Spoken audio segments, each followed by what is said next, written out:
Assalamualaikum warahmatullahi wabarakatuh. Halo semuanya, bagaimana kabar kalian pada hari ini? Semoga kalian diberikan kesehatan selalu oleh Tuhan Yang Maha Kuasa.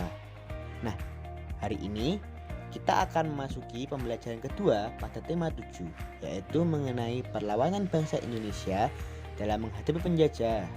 Diharapkan kalian menyimak dengan baik media pembelajaran yang telah Bapak berikan.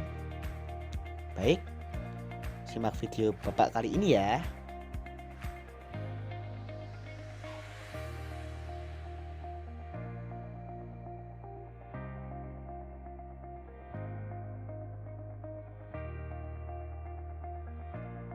Baik, sebagai negara yang memiliki sumber daya alam yang melimpah, Indonesia sejak zaman dahulu selalu menjadi rebutan bangsa-bangsa dunia.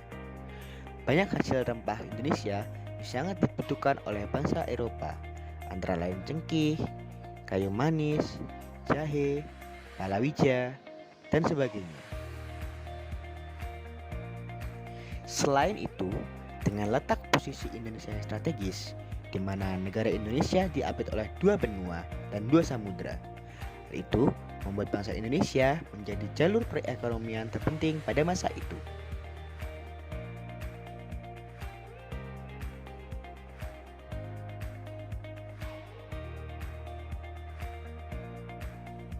Menurut catatan sejarah, tercatat beberapa bangsa yang mencoba menguasai Indonesia, antara lain Portugis, Spanyol, Inggris, Belanda, dan Jepang.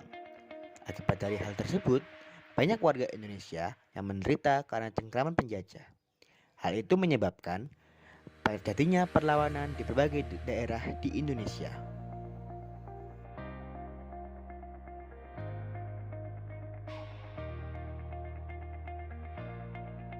Perlawanan Indonesia sendiri dibagi menjadi dua, yaitu pada sebelum abad ke-20 serta setelah abad ke-20.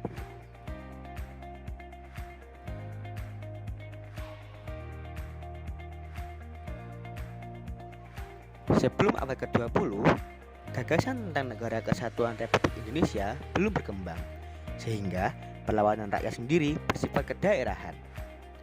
Berikutnya, perlawanan Indonesia sendiri tidak terorganisir dengan baik, sehingga tidak jarang mengalami kekalahan.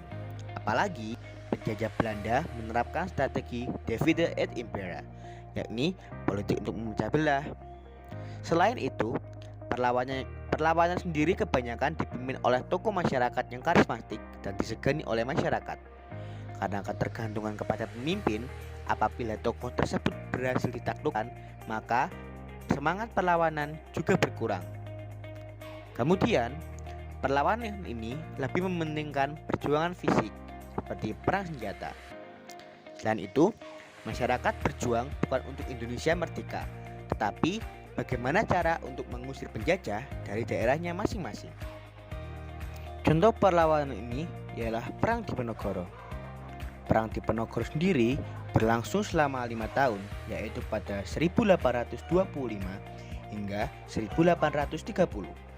Dalam perang tersebut, Pangeran Diponegoro bersama kaum pribumi berperang menghadapi Belanda yang dipimpin oleh Jenderal de Kock. Perang ini terjadi akibat adanya berbagai macam pungutan dan pajak serta meluasnya kewajiban kerja paksa di wilayah Mataram.